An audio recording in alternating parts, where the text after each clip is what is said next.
morning, and let's do 3 ohms together to bring us all together and share our energy in a very integrated way, okay? Are you ready?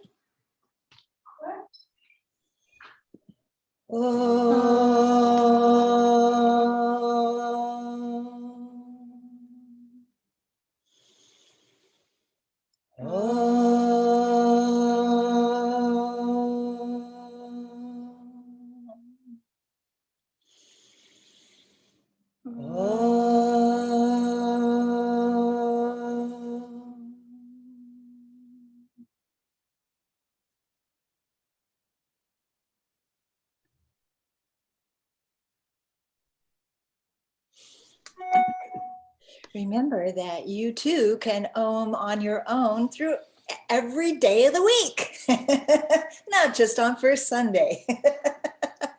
You bring that nice, really good feeling to yourself. You know, that's a really, really important thing because it does empower us because it helps to bring everything together. So we're not quite shooting like all out from different parts of us out into the world. It actually does center us.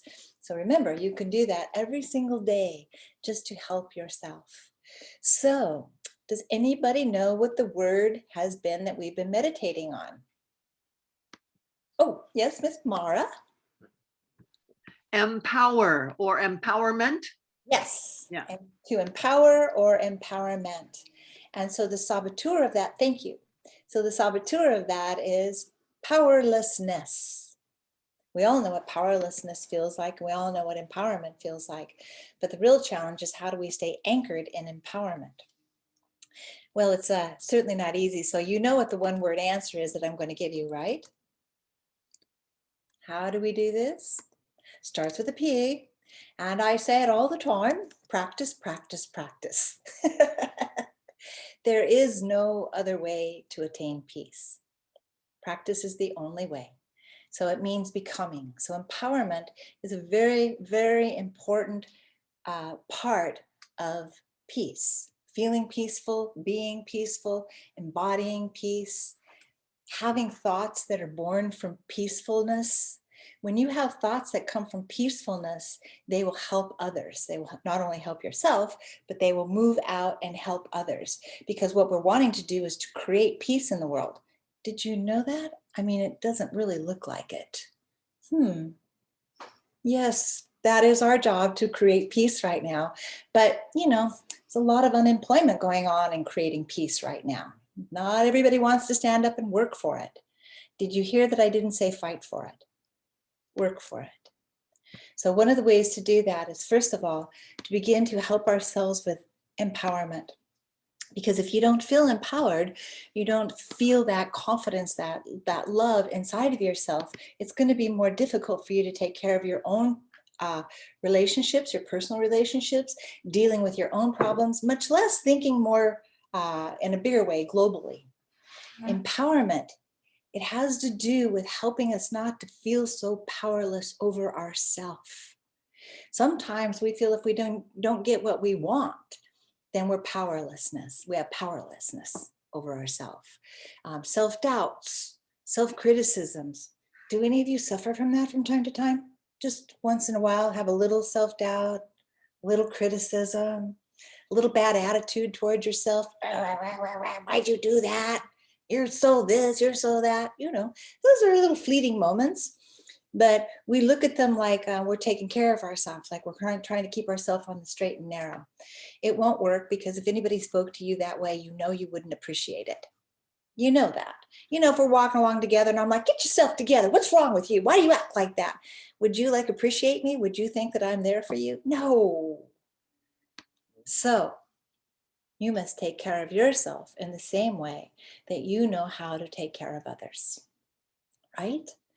That makes us feel more empowered, because empowerment helps us to not think about this word that I'm just not crazy about this word I'm going to say to you, deserving. I hear this word all the time, you know, well, I deserve that. I deserve it. They don't deserve that. You know, nobody's empowered by deserving, issues of deserving, because it'll lead us to blaming and shaming, either of ourselves. I really don't deserve that. and we'll pull ourselves away, push ourselves down, or we'll think the other person who's doing something well, why do they deserve that and not me? I have worked so hard. You see these thoughts? These thoughts derail us from our peace. They don't produce any good. What good is it to think like this again and again and again? If you do think it's empowering you to think like that, let me know. I want to hear how that happens. But the more that we start to have a relationship in a new way with ourselves, I'm going to use myself as an example. Earlier this week, I had one of those days that's like, it seemed like everything I touched was going to break or I was going to say the wrong thing. It was one of those days where it was just like problem after problem after problem. Nothing major, but you know how that is. Once it starts off in the morning like that, it's like a snowball going downhill. It just gets bigger and bigger and bigger. So I was having a snowball day. I even felt myself being so agitated, I could feel it in my hands. Yeah. I was like, oh my gosh, now how'd I get here? Well, it doesn't really matter, does it? What matters is I observed that I was there. Through that observation, I know what I'm supposed to do at that moment, come to my own rescue. And I'm going to tell you what happened was, of course, I felt resistance. Why is that? It's so weird, isn't it? When you know you need your own help and you resist helping yourself. I can just go on, instead of stopping and actually breathing and doing some sort of an affirmation. There's this interesting resistance to medicine. Affirmations, breathing, knowing in that moment that you're out of balance, the things that you know how to do to breathe, to stop and affirm. We have a resistance to the medicine because the poison that's going on is too strong.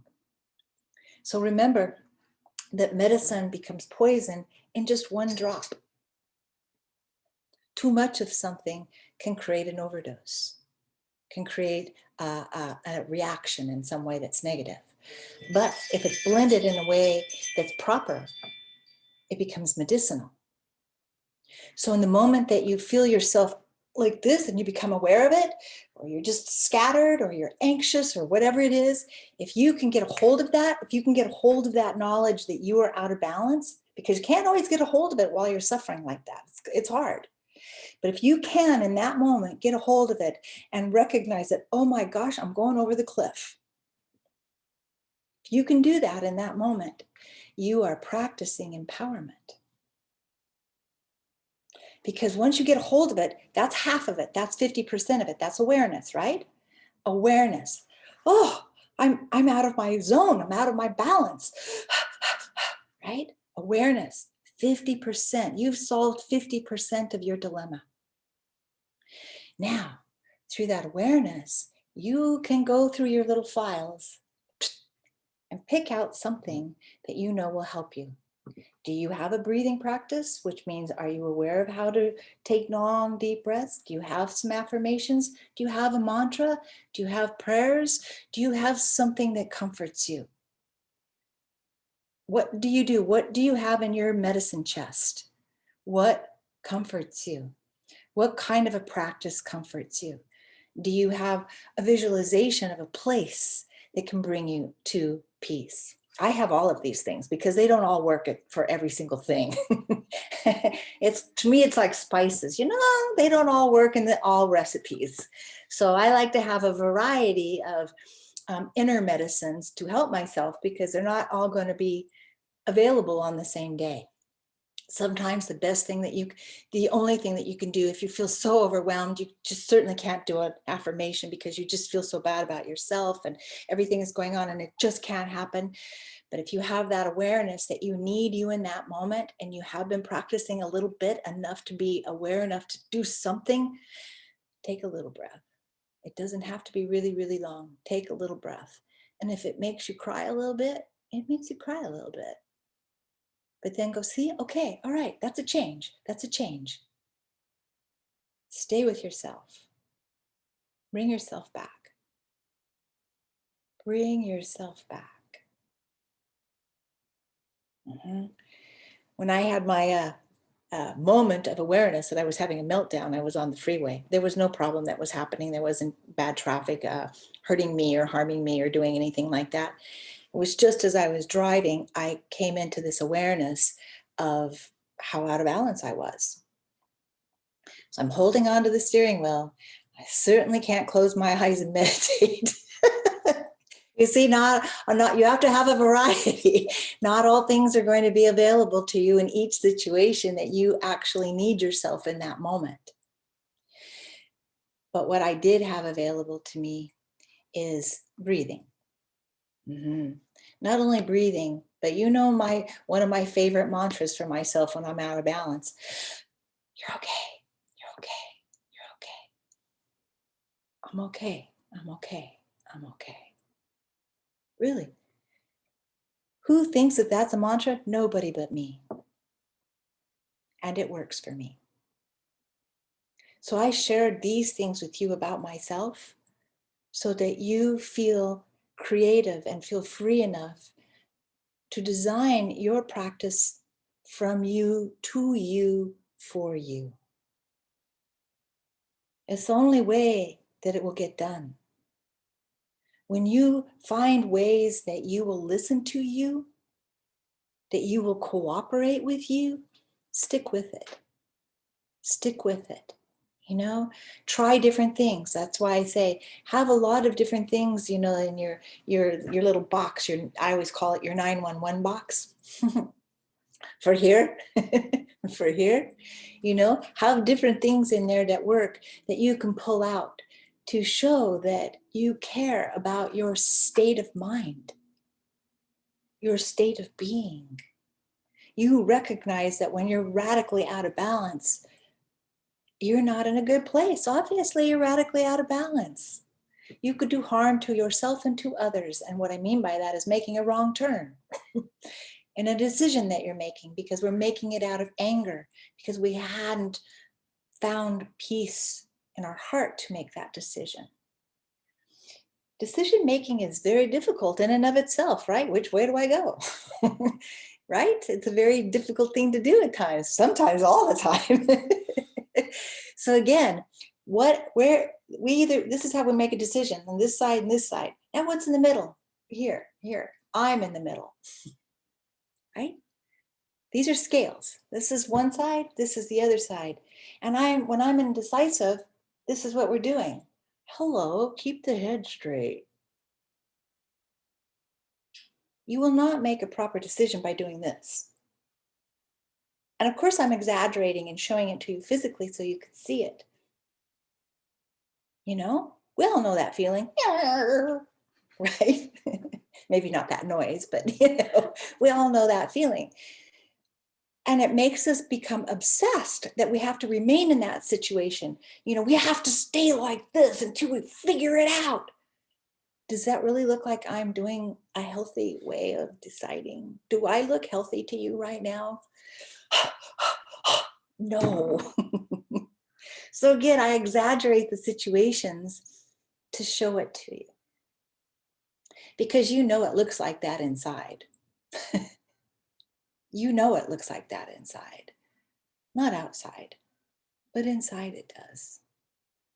And then we get so upset with ourselves, that we're being bad. I have to make this decision. We stay on ourselves.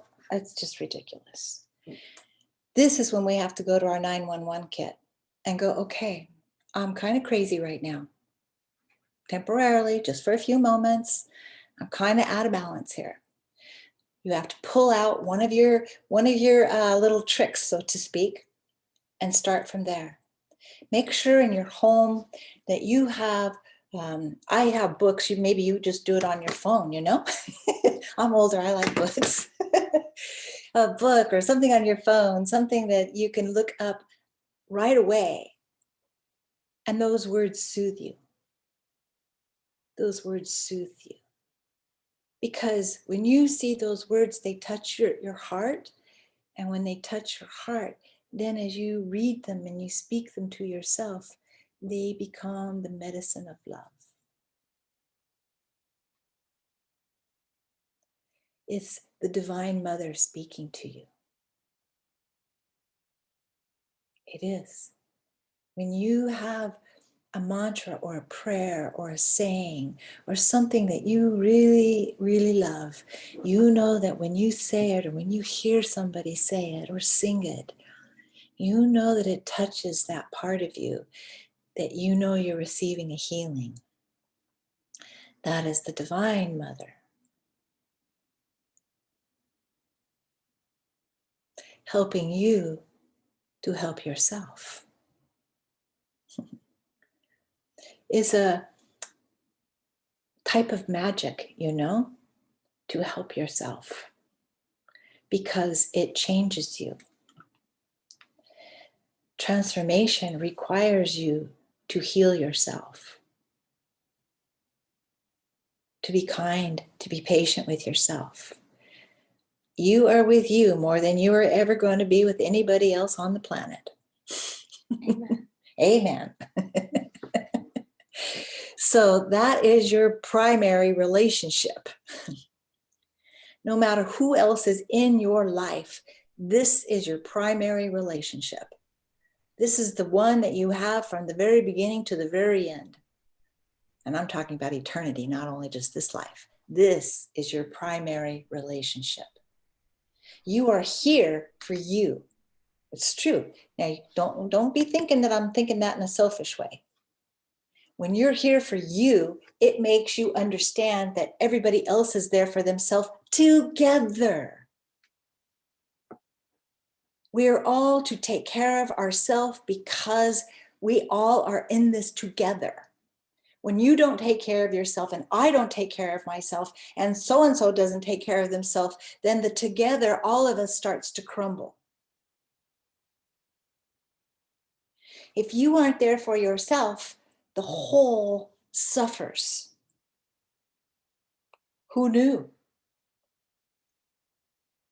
When you're there for yourself and you practice compassion with yourself, it moves out from you and it touches your relationships. And then those relationships, they have relationships with other people and it touches them and it touches them and it touches them. So these days, what we're hearing is people say, I can't do anything about it. The world's going to hell. That's the way it is. There's nothing I can do about it. Or aren't you mad at what's going on in the world? I've had people ask me that recently. I'm like, well, I'm not really angry at anybody, so to speak. Not really, no. Because it's not like you just put a label on a group of people, and it's not like just this group of people is destroying the world. What's inside of a group? An individual and another individual. Do you see my point? The individual creates groups. It doesn't matter. The individual, you have to take care of yourself. And by doing that, you become more strong and kind, and you purify your heart and your mind. Right, Becky? You gotcha. It's true, though. And as you do that, you start to take care of the world around you. And as you take care of the world around you, you become better within your group. And your group gets stronger. We can't do this by ourselves. We are a group, humanity. We are human beings. Collectively, our name is humanity. You can't get away from it. We can say, why do I have to help anybody else? Well, A, we breathe the same air. B, we drink the same water. Those are some pretty big reasons. We share resources. We share the planet. We share everything. The air just doesn't have breathing properties in it. It also has every word that's ever been spoken. Every song that's been singing is in the air right now. Now, you know what I'm saying to you is true, because if I turn on a radio right now, it's going to have music on it, right? We're going to say, I'm going to turn it to music, and I'm going to turn it on and we hear music. Is that music in that little box? Are those musicians teeny tiny little beings inside of a little box? No. Where is that? It's in the air. And we humans are so bright that we figured a way how to harness sounds in the air and make them go through a little box into my ear and change my mood. Now, isn't that magical? Doesn't that make you feel and understand the air in a different way? It is filled with sounds that you can't hear unless you have an instrument like a little box. And then you can hear what's been there all along, which can be a lot of anger and hate, and it can be a lot of joy. It can be every song that's ever sung. And remember, sounds don't go away. So words that have been said 100 years ago are still in the air. And we're still breathing the same air that everybody else breathed in your other lifetimes. We're still breathing the same air. You see the oneness? We have oneness. Because we can't see the air, we forget that it has sound in it. But it does. So when you think thoughts, they don't stay in your head, they move out into the atmosphere. Now, when we have a whole world that has become paranoid, how do you think that started? You want to blame anybody? You think somebody's so powerful that they influenced every single mind to be paranoid? No, we as individuals do this to ourselves. Don't listen to all of these things that are so hard, harsh, hatefulness. They're there for the listening. You can tune into them with any box. Anybody can tune into really, really bad things. Why bother? Why bother? It doesn't make a person feel good. It can make a person feel like this. And that's what happens. But when you listen to sounds that help you to remember that you're a human being, my goodness, that's a lot to be. Don't be down on human beings. I hear this a lot too much these days, you know. People are mean, something's wrong. No, we're going through a rough phase. I'll give you that. It's a rough time all around the world. In every city, every place, every river, every place, we're having a difficult time. But it doesn't make human beings bad. It means we've forgotten to continue our education. That's all. We've got diplomas, and it makes us feel like, okay, I don't have to learn anything else. Oh, wait, it's not a good idea. We have to keep helping to become stronger in our minds and in our hearts. So I'm asking you to help yourself more. And in doing so, why not open yourself and you yourself? Call up some of your friends and say, hey, let's get together once a month and meditate. I know you're probably like, wait, now she's going too far. Now she's crossed a line. Why not do something where you join with others in some way? Like, oh, hey, maybe because it's a holiday, we can go and we can feed the homeless in some way. No, holidays, no, I wouldn't do it on that day. Maybe on a Wednesday. Okay, go on a Wednesday. Doesn't have to be a holiday. What I'm saying is open yourself up in a way where you want to share. You want to give just a little bit more. It doesn't have to be formal and going someplace to help people. It can be walking through your neighborhood chanting. I do that, right, Ruby? Oh, yeah. Oh, yeah. Yeah. Why would I walk through my neighborhood polluting it with all of my, yeah, no, no, I live here too. No, you can walk around your neighborhood and pray for peace. You're walking. Why not? You're walking and breathing. Why not chant for peace? Why not? You see, we forget that we want to counterbalance what's going on in the air. We're all breathing the same air. So I'm not talking about the virus when we're talking about this, but it is a good, interesting metaphor, isn't it? Because we all have to remember that in that air is not only viruses, but there's a lot of bad energy that's out there that gets perpetuated, and it comes right in into you because you breathe it in into your own beingness. But you don't want to become that, but you have to be aware of it. So you're spiritual immune system must become stronger. We have to learn to become more immune to all the negative thoughts, words, and actions that are happening out in the world. Practice counterbalance. Counterbalance. If you actually observe negativity around you in the news, is there? Perhaps. If you observe this, what do you do next? Do you go, or do you go, gosh, let me send some good energy out? What are you doing? If you catch yourself becoming part of it, know that it went into you. It can only become deadly if you allow it to. You must remember, you are responsible for who you become.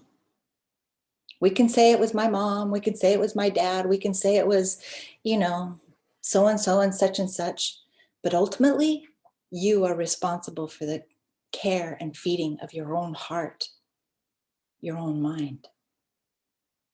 We're not all going to live in perfect circumstances where everybody treats us like we're gold. Won't happen. But that doesn't mean you aren't gold. And then you have to treat yourself in that way, caring for yourself, making sure that you still shine. Don't lose your shine. Don't get all dull because, everybody else is dull. Shine yourself up. Keep that sparkle, keep that shine.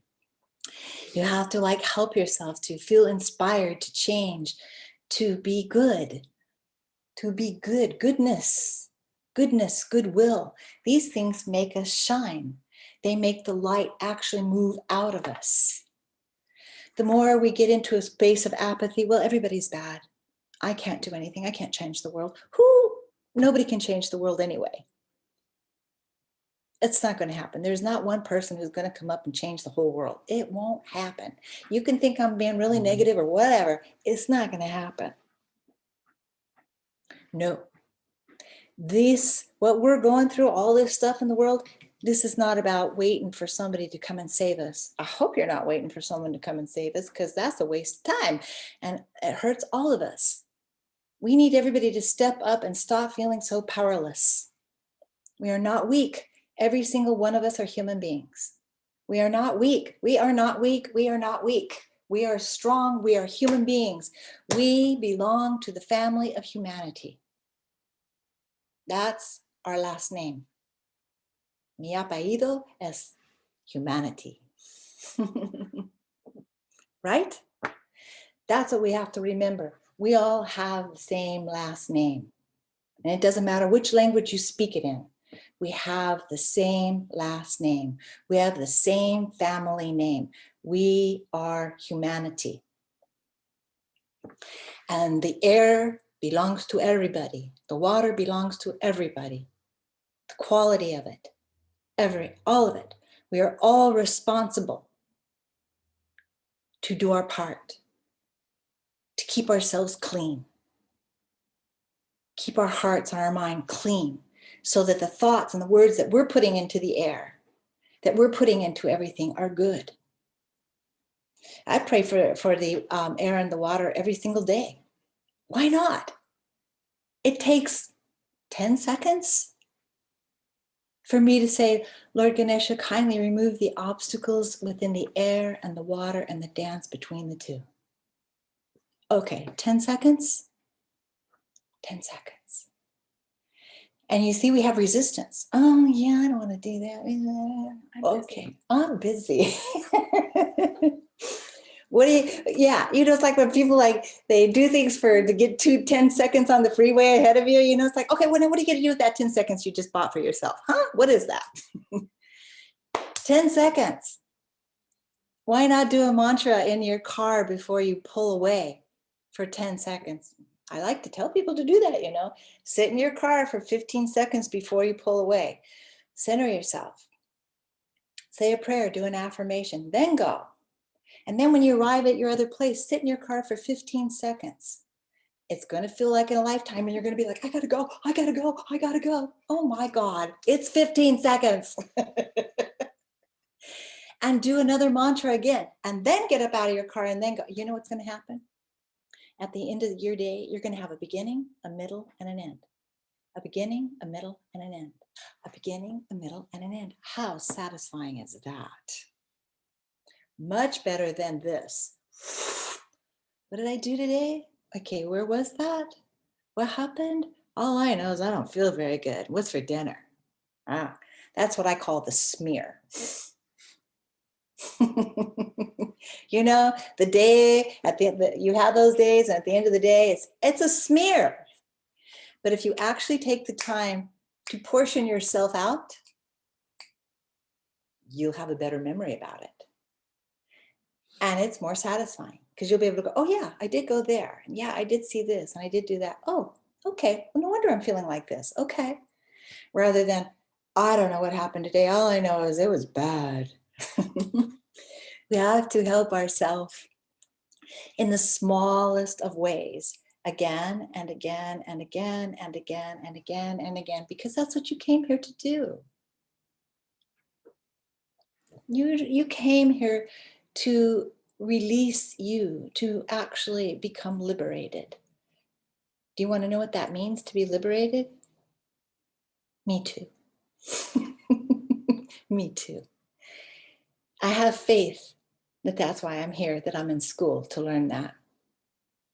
So every day I dedicate myself to help liberating myself from my base emotions, those really negative things that hold me down. I work on that. I don't want to be my age and not have worked on it. Practice from whatever age that you are at. Practice to help yourself to be lighter. The world will not become a better place because we're all angry and pissed off at each other. It's just not going to happen. We're just, pardon my language, but we're just going to end up with a lot more angry, pissed off people. And it's going to go from one generation to the next, to the next, to the next, to the next.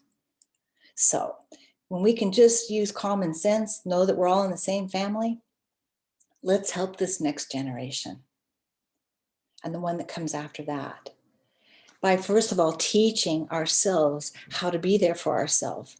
And then through example, the younger people in our family notice that we're doing something. And they go, hey, grandma did this. She seemed kind of happy as she got older. That's how we do it. That's how we do it. This is how we change the world. We can only do it together. The world will not change the way that we want it to by waiting for one person to do it. It's not going to happen magically. It's going to happen much more magically. Much more magically. Through cooperation. That doesn't sound magical at all. It is. It's hard to get two people on the same page on the same day, much less getting 9 billion people on the same page on the same day. Could you imagine if every single person agreed and cooperated for 1 minute and thought about peace? Could you imagine 9 billion voices for 1 minute chanting peace in every language on the planet? We could never be the same. We could never be the same. Do you see how important sound is? It's so important. Remember that the air, of course, is where we breathe, but it's where we speak, it's where we sing, and it's where we curse. And it won't go away. It won't go away. But as we add goodness to it, it counterbalances the negative that's already there. And that's what we're doing, helping ourselves not to feel so powerless. The more powerless that we feel, we start to overcompensate by being angry and blaming other people. If I feel really, really powerless and I just can't understand why other people are happy and I feel really, really powerless over myself, it's going to make me want to stand up and be against other people. It's important to just see this as energy. that this is just how energy moves. If you convince yourself that you're powerless, well, other people who think they're powerful, not empowered, but powerful, can come in and take advantage because you're not helping yourself. You're not protecting yourself. I'm not blaming anybody. Anything that I'm talking about has happened to me, can happen to anyone. Powerlessness is not a good thing for anything. But we say, but I don't have power in this situation. It's going to go against me. Probably the situation could go against us, but you still are alive. You still live here. This is why we're doing the work. You want to save your own mind, your own heart, because this person over here, they're boom, boom, boom at you, boom, boom, boom at you. You don't have control over their thoughts. Maybe you can't stop them from talking to you in that moment, but you have to have a way to treat your wounds. You have to come to your own rescue. You don't want to fill your mind with, I'll get them. Because I think you've noticed that what we're doing out in the world right now is this really big competition. Have you heard about it? The competition of who can be the meanest.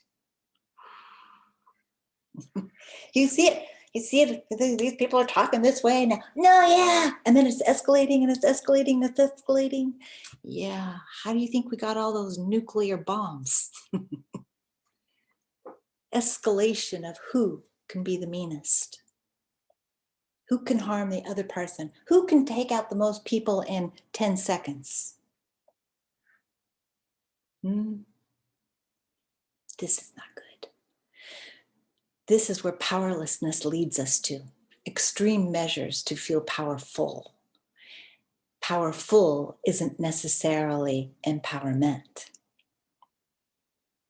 Empowerment makes us powerful, but powerful isn't necessarily empowerment. Virtuous qualities make us empowered. It gives us the understanding that we must help ourselves. Stop waiting for other people to come and save us. They may not want to save you. And you may not want to save them. Maybe they're waiting for you to come save them and you're like, oh, I don't have time for that. I got to take care of myself. You know that feeling. When other people want you to save them, you're like, oh yeah, no, I know you can do it. But you have to remember that about yourself, that you can do it. So when we have grief and we have loss and we have misunderstandings and we feel unacknowledged, unseen, these are the times that you must come to your own rescue. These are the times you have to be there for you and remember how to speak with yourself, how to come to your own rescue. If we continue to stay spiritually lazy, we don't really improve. We aren't going to be empowered the way that we really want to be today. So remember, you don't have to go out of your way. You don't have to do special exercises. You certainly can, and I'm not discouraging you from learning different types of meditation and all kinds of, there's wonderful classes and workshops and all kinds of different things I'm encouraging you to do. Go find other ways, find beautiful techniques, right? Do whatever you can to find how you like to help yourself. Really. Don't deny yourself the pleasure of becoming more deeply aware of your spirituality. Pardon me.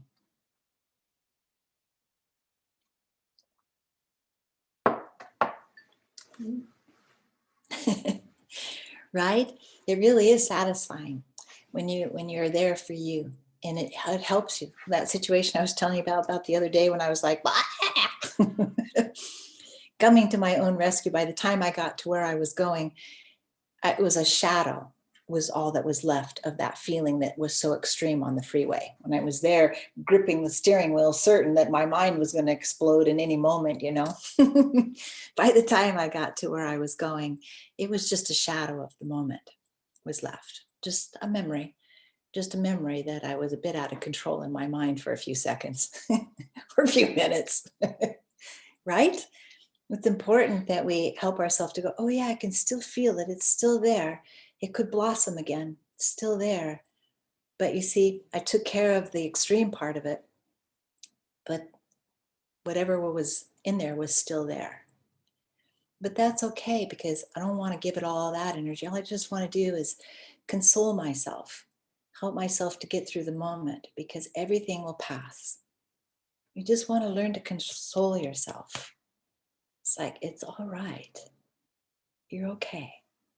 This is going to pass.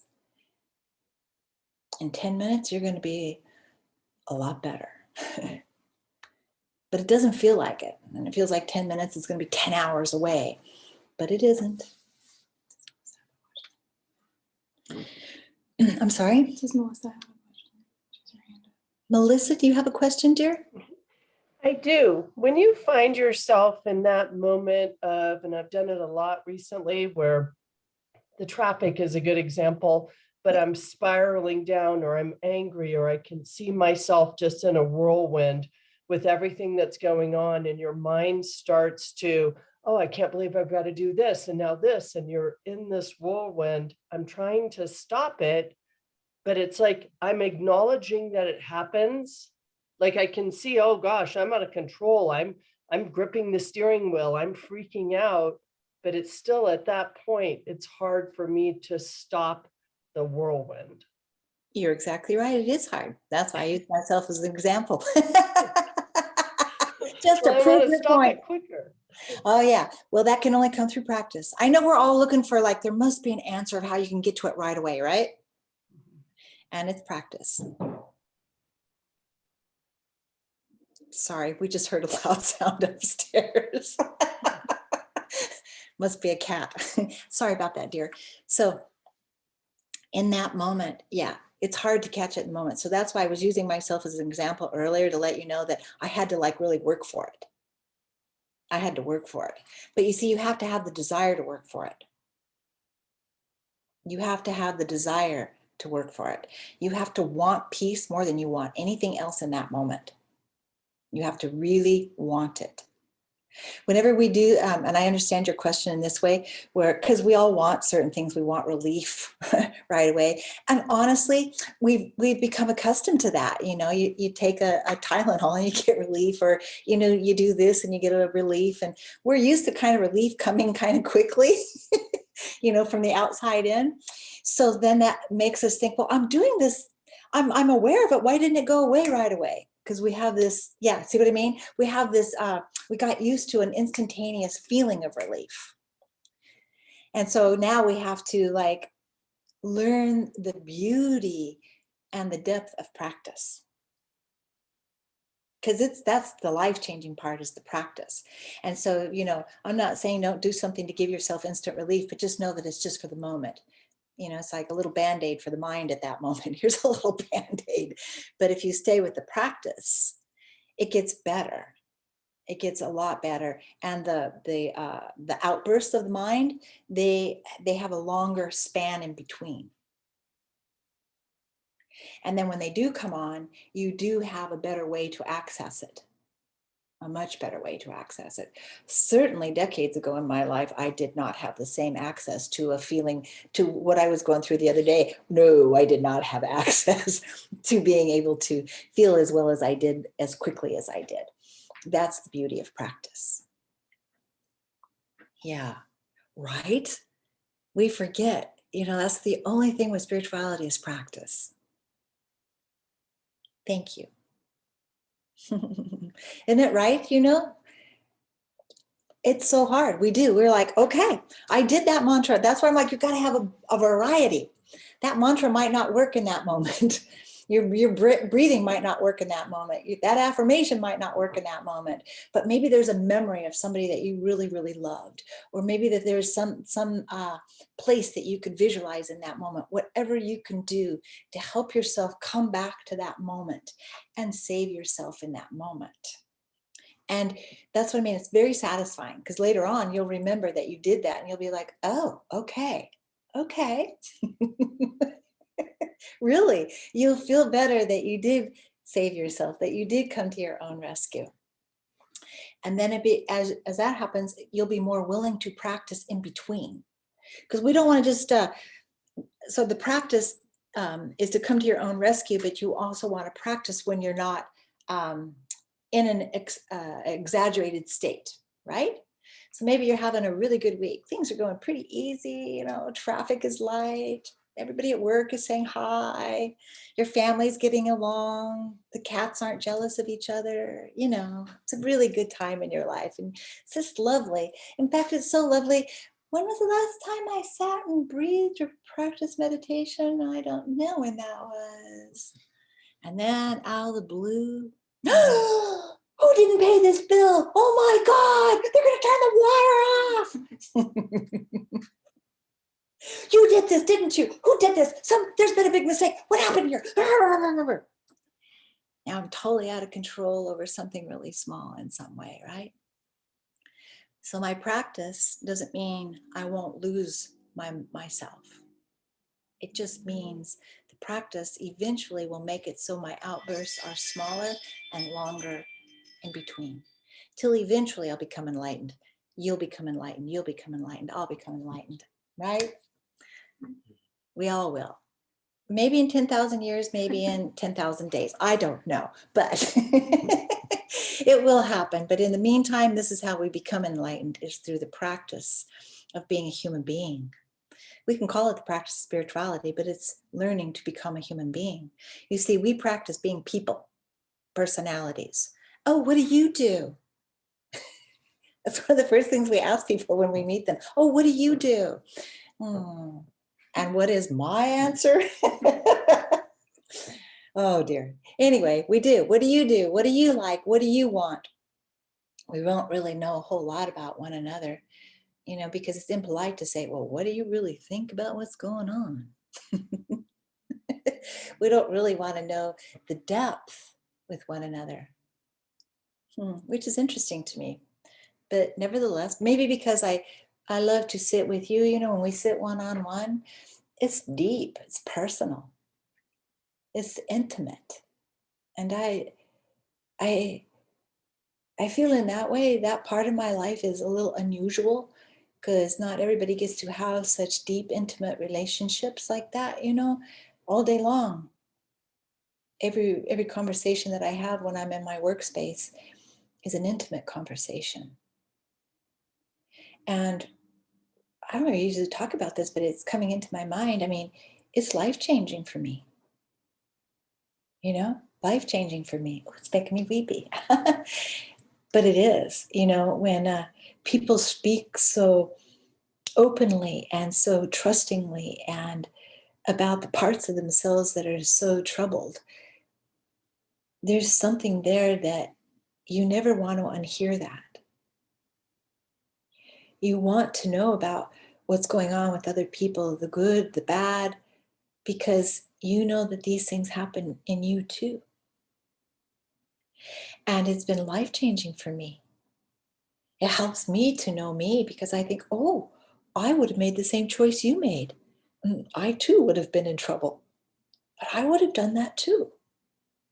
And it helps me to understand that and to have a better sense of compassion for other people, because they're making decisions that I would have made too. And I can see they might not have been the best decision in that time, but we don't know that. So we have to be easy with ourselves and know that we're not supposed to know all the answers. This thing that we have about shamefulness inside of us, like, I should have known better, I should have done this. Nope, apparently you shouldn't have. Apparently you didn't know. You didn't know. Just because you know now doesn't mean you really knew then. So you might as well be more understanding with yourself. You might as well have more compassion for yourself. Every decision that you've made that you look back on and you go, well, that wasn't correct. That's seen from eyes 1,000 miles away. When you're in it, when you're on top of it, it's hard to know exactly what to do. But you have to take a step forward and you have to risk falling. Because if you don't, you will never understand the joy of the power of overcoming.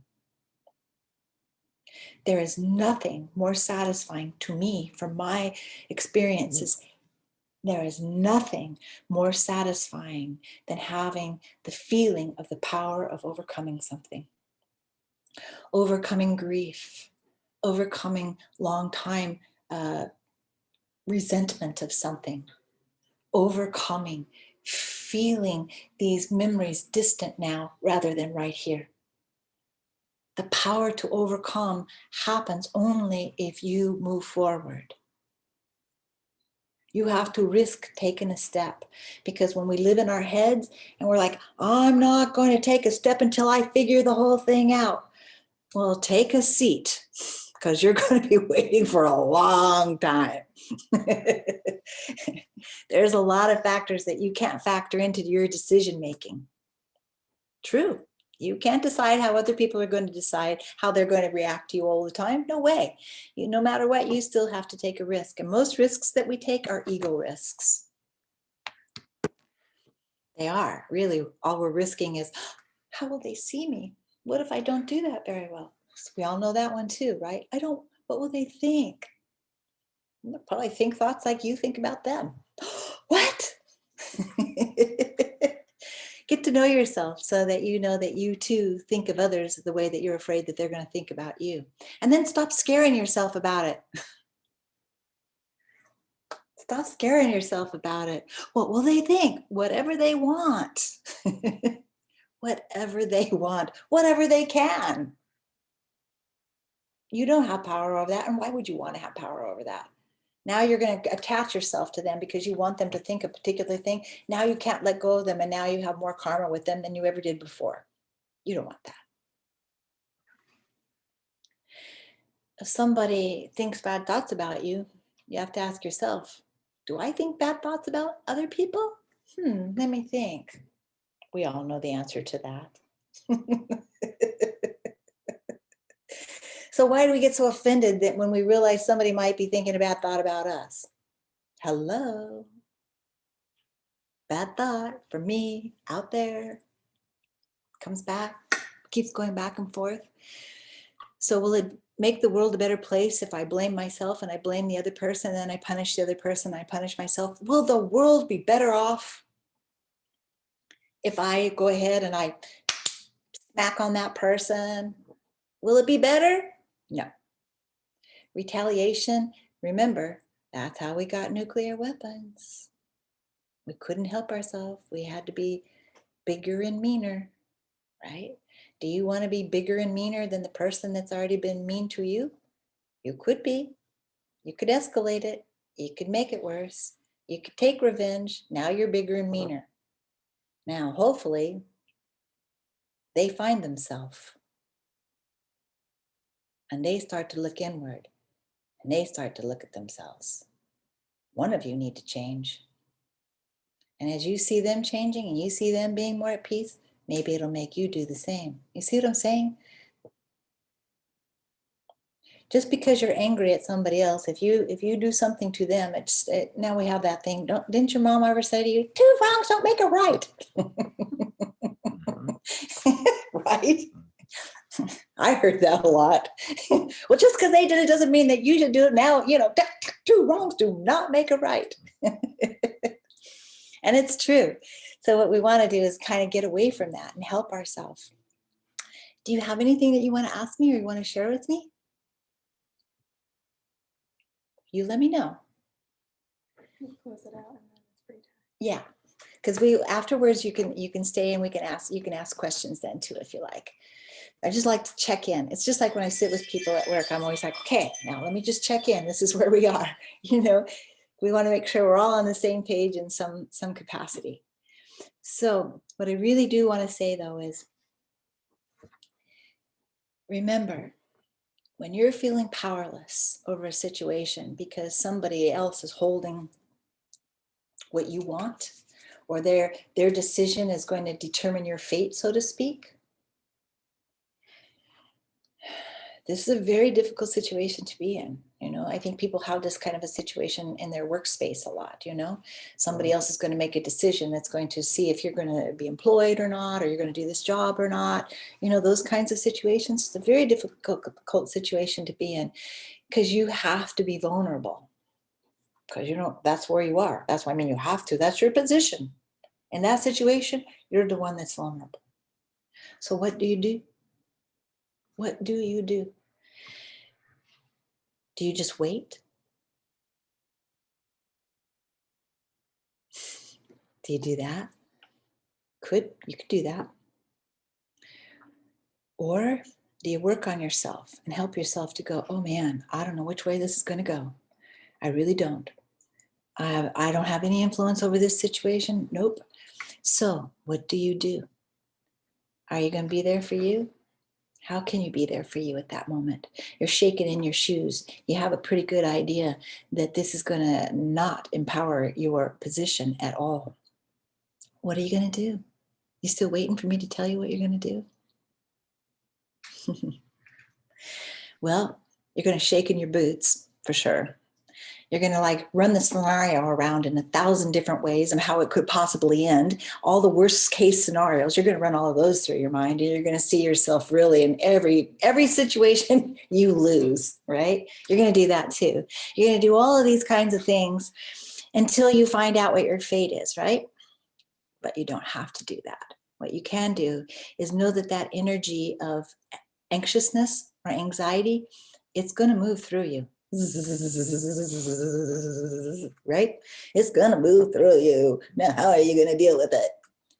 First of all, you're going to tell yourself, oh my gosh.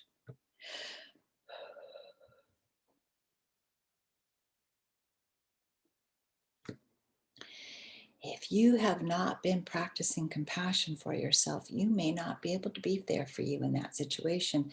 And that's important for you to know in this conversation. If you don't have practice, you may not be able to be there for yourself in that situation. That could be the way it turns out, which is not good, because if the thing that is said to you does determine your fate in a negative way, you could just plummet and be in that situation a lot longer than you may have to have been. But if you can begin to come to your own rescue in the slightest way, and I do mean the slightest way, just being there for you, and let yourself know that whatever it is, I got this. Whatever it is, I got this in your own way. And that may be the best that you can do. That may be all you can do to come to your own rescue. I'm telling you this because it's really, really important, because if you don't have a practice, you're not going to be there for you. And if you're not there for you, you can't be there for others either. You may think you can, but ultimately, no. Not in the way that you really want to. And sometimes people are going to make decisions that are going to affect you in a really negative way. It's going to happen. People are going to say things to us that are really radically unpleasant. And they're going to withhold opportunities from us. There's jealousy and greed and anger and everything in every person. And it can sprout in another person that's around you. Of course, it's going to happen. And you're going to think that you lost. And how could I have lost? It's not fair. You're going to go through that too. You're going to go through all of these things. But if you have a practice, you won't lose yourself. You won't lose your relationship with yourself. You may go, well, I don't know. What is she talking about? Oh, practice and you will find out. You will begin to know that this thing that's happened to you, this loss that is brought to you because of somebody else's decision, that this is going to be your moment to discover the power to overcome. I'm not saying it like it needs to have music in the background. The power to overcome. No. I'm saying this in the deepest way I could possibly say it to you. The power to overcome will only be there because you have lost it. And I don't mean it's gone, never to be discovered. In that moment, you can't find it. You've misplaced it. And so you feel defeated and you feel like, oh my God, I'm going to have to go through another 12 months or something because of this decision of despair, of loss in some way. And yes, you will. And you can go through that next 12 months there with yourself, accompanying yourself through the journey, being peaceful, or you can be really so upset, so pissed off that it makes you jealous of other people, which will not look pretty on you any more than it looked pretty on them. So what you got to do is you got to help yourself on how you're going to respond, how you're going to react. Are you going to allow yourself to go into that place of jealousy? Because we all have it. I have it. You have it. Everyone you know have it. Everyone that you don't know has it. No sense in being denial about it. No sense in even thinking those kinds of things. Know that you have it there too. And it can sprout at any time. And it usually sprouts when you feel invisible. When you feel powerless, it'll make that come. And if it stays with you for a long period of time, it'll make you steal from somebody. Steal their moment, steal their thunder, steal an opportunity. And if that's what just happened to you, somebody stole an opportunity from you, then you have to ask yourself, do I want to be that person? Because if you take revenge, you become that person, the thing that you disdain. So to be there for yourself is to save yourself from becoming the things that you disdain. That comes through practice. Practice, practice, practice. You will have to go through things that are difficult. I do, you do, we do. But we are the family of humanity. We have the power to overcome. And if you think I'm just being a cheerleader, don't, because I'm not. I'm sharing with you the truth. We have come here to this planet to learn the power of overcoming. So don't let yourself stay too long in the dark place, because eventually you will get out because of your own efforts. Every time that things get better in your life, it is from your own efforts. So be grateful to you. Celebrate you. Know that you have the power of overcoming. Get into it. Revel in it. Ask yourself, what the hell is she talking about? Ask yourself, I just don't, sounds good, but I don't know what she's talking about. Get in there, discover it for yourself. Really, have some nice long conversations. Okay, Close it out. so Next question. we need a word for to meditate on for next month. Let's see, what kind of a word do we need here? Oh, how about the word freedom? You like this word? Freedom. So everything that we've been talking about, as we practice, we will enjoy more freedom. Now the saboteur of freedom this month is obsession. Dun, dun, dun. So ask yourself if you're obsessing on anything or everything and ponder on some ways that you can become more free. And then we'll talk about it next month. Okay? And okay, all right. So let's close out with 3 ohms. And then those of you who would like to stay and ask questions, please do so. Okay? Ready?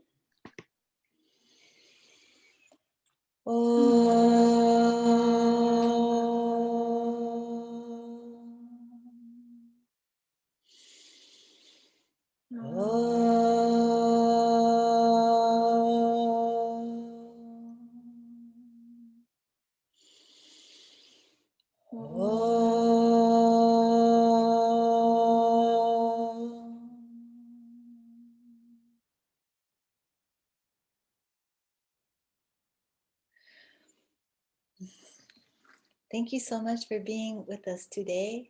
Peace be with you. Namaste. Please stay if you like. Thank you, everyone, and say happy early birthday to Jackie. Oh, Yes, I'm ratting her out. February 8th, Jackie. right? Yes, yes, yes. Another year went around. Another round of the sun. Yay. Happy early birthday, Happy Josh. birthday. Oh, thank you so much, Annette. Happy birthday. Birthday. What I'm here for. Thank you. I appreciate it. Good job, Ruby. Good job. That's what I'm here for. Thank you. And I know Yeah. Ricky had a question. Okay, so we do have a question here about Friendship from. Oh, Ricky, Okay. do you have a question about friendship from last month? Oh, there she is. Got it. Okay, there you Hi, are. Jack. Okay. Jackie, I don't have my notepad with me, but you said something about when people don't like you to act. Was it disinterested or uninterested? Yes, thank you for asking that. It's disinterestedness. Okay, so does that go for a best friend that doesn't want to talk to you? I call him my non-sexual soulmate. We've been really close. We wrote a play together and his life completely changed where he had to go take care of his mother. And he said, that he just needed space because he had to listen to all her stories and he didn't want to hear more stories. So he wanted to spend time alone. And I said, I'll give you all the space, you need, but I don't have to tell you stories. I just want to know how you are, but I won't contact you until, you're ready. And I thought it'd be like a month or two, and it's been 7 months. So I was wondering if disinterestedness applies to that. Okay, that's a really good question, what you just asked, because that particular situation didn't end like in you didn't have like a quarrel and you went different Mm-mm. ways or things like that.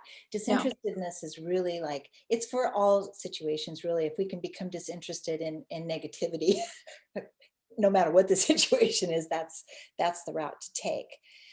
We have to practice that. But in this kind of a situation, the one thing that I would encourage you to do, since he knows where you are and he knows how to get a hold of you, there's certainly something there that he's going through.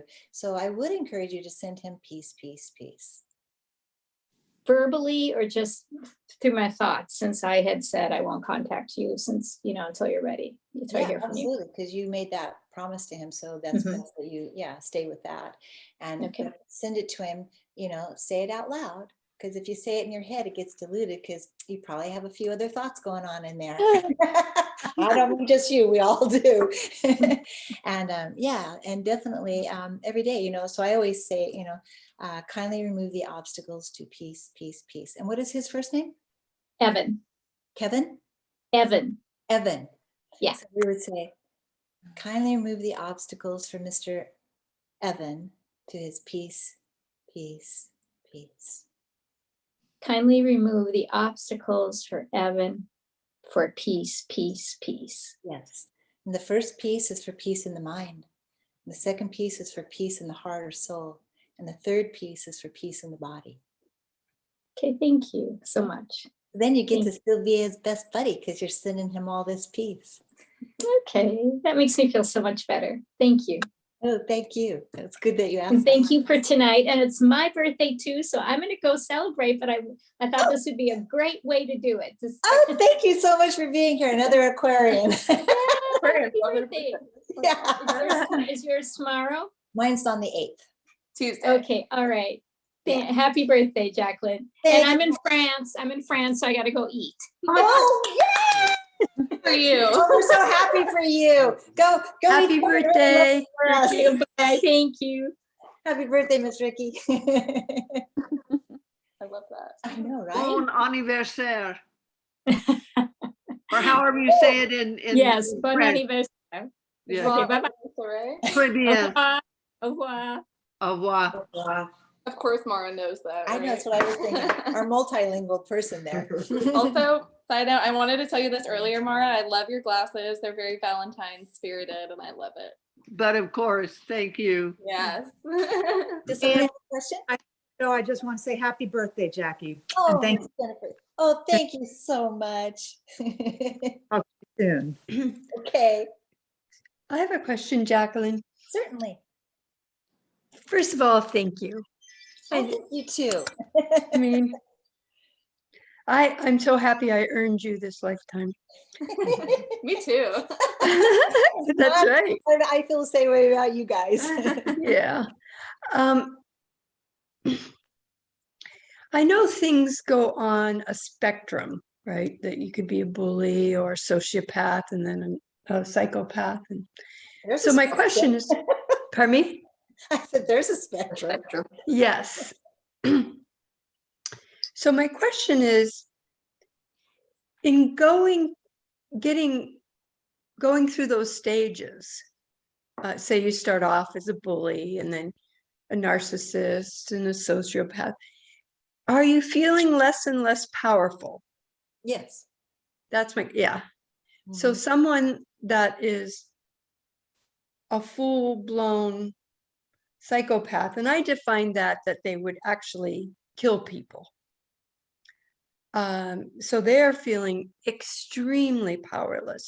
So I look at people in power in these different countries, and they're doing these horrendous things, and I'm thinking, gosh, they must feel so powerless. Sure. We've lost our humanity because when we feel ultimately powerless, we lose our humanity. Ah, I mean, you still belong to the family of humanity. You're still Right. a human being. You still have the power to overcome, but your road just got a hell of a lot longer. your road. Yeah, your road to overcome. Oh, yes, yes, yes, yes, yes. Eventually, that has to happen. It could Right. take 10 more thousand years on your evolution, but Yeah. so we Yeah. lose the ability when you lose the ability to love your own humanity, then you lose the ability to think of humanity as part of you. So when you hurt other people, you actually believe that it won't hurt you, that you won't be hurt anymore. Ah, Yeah, somehow or another, ah, if you get rid of a whole group of individuals, now you're going to be free. And it just never works that way. You can't take people's bodies out and then now everything's better. It can't right. happen that way. But when people are in such a darkness within themselves, we usually call this evil, but we're going to call this darkness because it's the lack of light that's in there that's so bad that they lose sight of the light in others. So they lose the ability to feel what they're actually doing. Right. So They've lost is their it, ability to connect. go ahead, sorry. They've lost their ability to connect with other people's pain, much less their own pain. Right. Oh, so yeah, it's just very interesting because I remember the Dalai Lama saying that when he saw that the Chinese were resorting to violence, and he got kicked out of his country, et cetera, et cetera. And he was saying that he knew that they were feeling, they had nothing else to do. They were feeling powerless. I don't know if he used that exact word, but that's what made me think of it, that we resort to violence when we are feeling powerless. Right, because powerlessness is the road that's where in powerlessness is where we really suffer from jealousy. Oh, Yeah, you can't be empowered. Not the only way to not have any jealousy in your heart is that you have to have a perfectly open heart. It has to be open 100% of the time, 100% of the time. right. So, any sort of invisibility lets in feelings of jealousy in there. And if they go unchecked, then it causes us to steal. So like I was saying earlier, we'll steal someone's moment, or maybe I'm jealous of, let me have this cup for a second. Everyone's Maybe- jealous of this. Maybe I'm jealous of Ruby's cup. And I'm like, go way out of my way to make sure that she doesn't have it anymore. Yeah, and I steal that cup from her. And then I use it in private, so that I get all of this kind of feeling of it's my cup, because I see her really enjoying it right now, and feeling empowered in front of me. And it brings out these really bad feelings in me. So ultimately, it'll make me steal. So please, we don't want to talk about this really bad stuff is really for a long period of time. But let me just say to you, though, that the ultimate act of stealing is to take another person's life.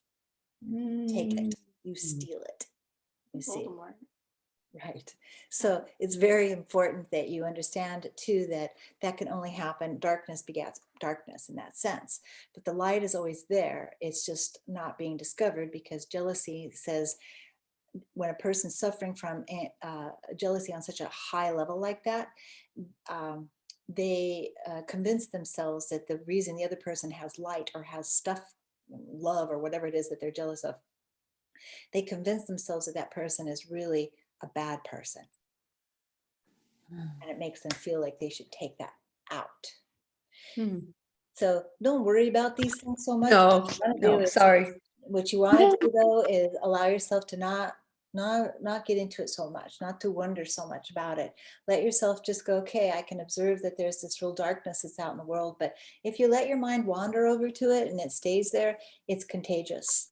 And we have to be very, very careful, because jealousy and hatred is hatefulness is so, you see, even as we're talking about it, how it's like this, and it'll suck you in. So you just want to just like let your toes tip into the water there a little bit, and then leave it alone, come back and be with you. See, people tell me I know that people think I'm naive. They're like, oh, you're so naive. You just don't think about these things. No, I am not naive. I'm a lot of things, but naiveness isn't one of them.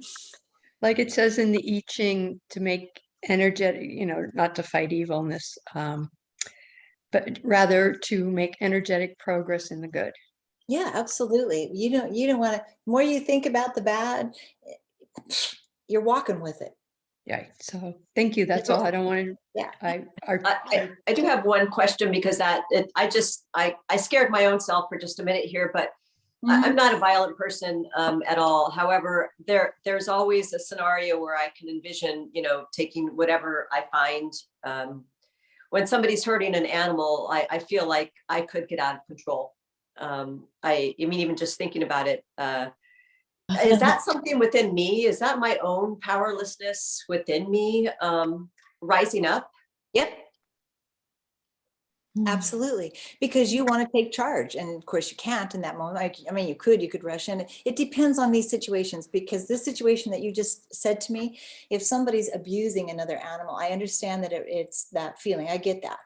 So in that case, though, it's a hard one, because also we do have a responsibility to try to help someone who if you see some sort of violence being, but if you're just like seeing and reading an article about it, or you're, that sort of thing, or you've heard about it or something, and it brings that up in you, what you want to do is get yourself to send peace to that situation. Really, because if you can feel it and you can feel the effect it has on it, that means you're being called forth. In that moment, you have the ability to feel that deep, deep pain that the animal or the human that has the animal or whatever, you can feel that deep, deep pain that's happening there. So that's when you want to send peace, peace, peace to that person, to that human, because God knows that that's what they need. And we want them to change. We want them to grow. We want them to get better. But they don't know that they want that for themselves yet. So we can't really interfere. But what we can do is send them this peace. And then that peace will be with them. And then they can do with it as they want. And then what you can do, dear, is because you're so passionate about this, that can be your group of humans that you focus on. And every morning say, kindly remove the obstacles to all humans who abuse animals. Kindly remove their obstacles to peace, peace, peace. Thank you. Yeah, thank you. Because we need you to do that, because that's your passion. You see how we can do this? Pick a group of people, or that they're having a hard time, and say special prayers of peace for them, because they really, really need it. I pick out a particular group of individuals.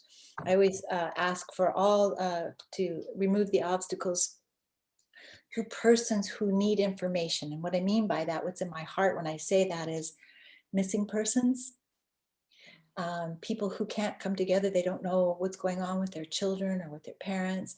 They're separated from other people. That particular kind of heart anxiety that gets in there, people they get so scared, and it's so terrifying to not have information. So that particular group of individuals around the world, for whatever it is, I always pray for their obstacles for them to be able to receive information, even if it's bad, to help them, to move through it.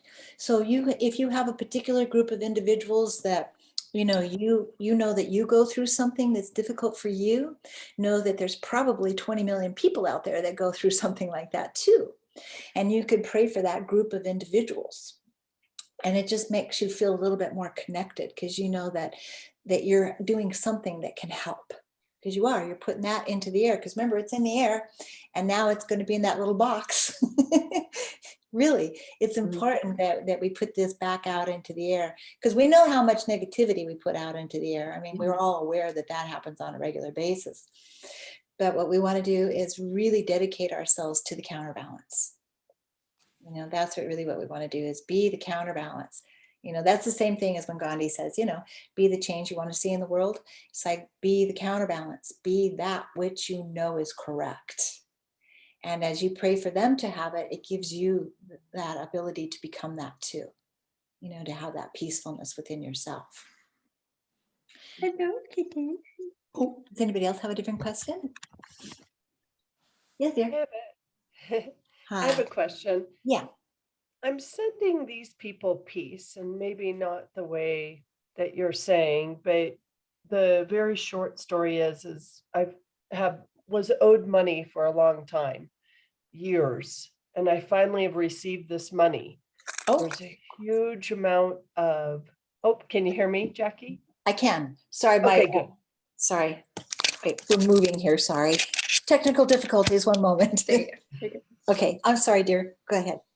It's okay. So I've been waiting for money for years. I finally received the money. Now I'm just gonna say it, and we don't want to put out, but friends and family members that are jealous and angry, and there's a lot of negativity going my way because I've received this money. And to be honest, I feel like it's because they think I was going to give them some, or I just don't know how to be at peace at it when I have people that are coming towards me angry that I haven't spent money on them. I'm not And lying. what about me? I didn't see you spend some of that. No, just kidding. Yeah. No, I get what you're saying. I hear what you're saying. I think it's a beautiful question that you asked. I really do. I'm really glad that you did, because we can all relate to, you know, you get something and then it changes everything. And you begin to see things that were in other people that were probably there all along, but now your situation verifies what you thought that might be there. Okay, so first of all, thank goodness you're not in that boat.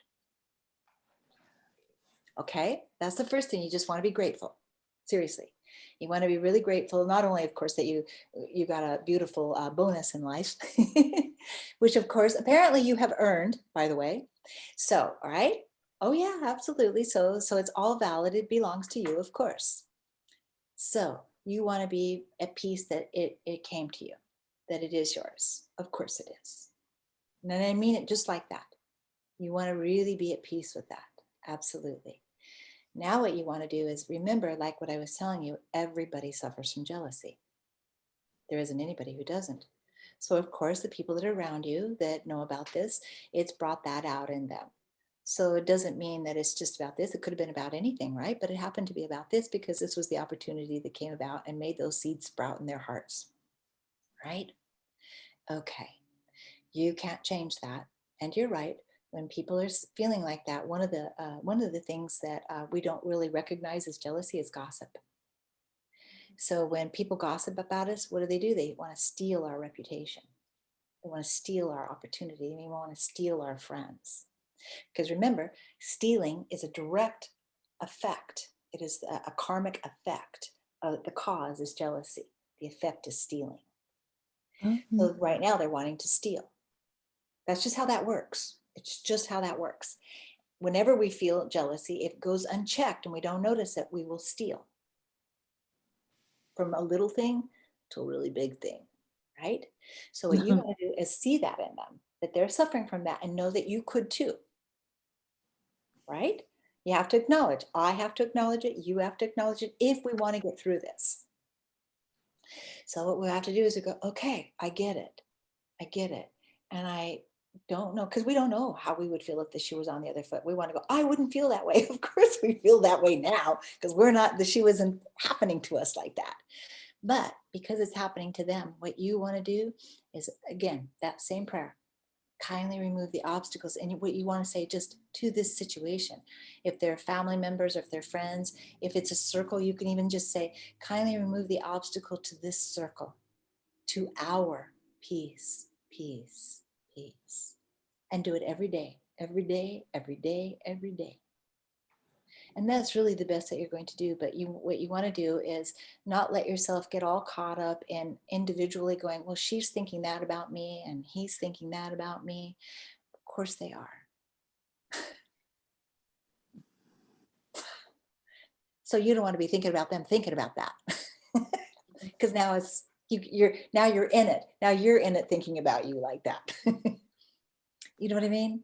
So what you want to do is you want to be as less involved as you possibly can and make sure that you send that to them and you be at peace, because you even talking like this tells me that it's hurting you. They're pulling on you, making you feel like you should give them something.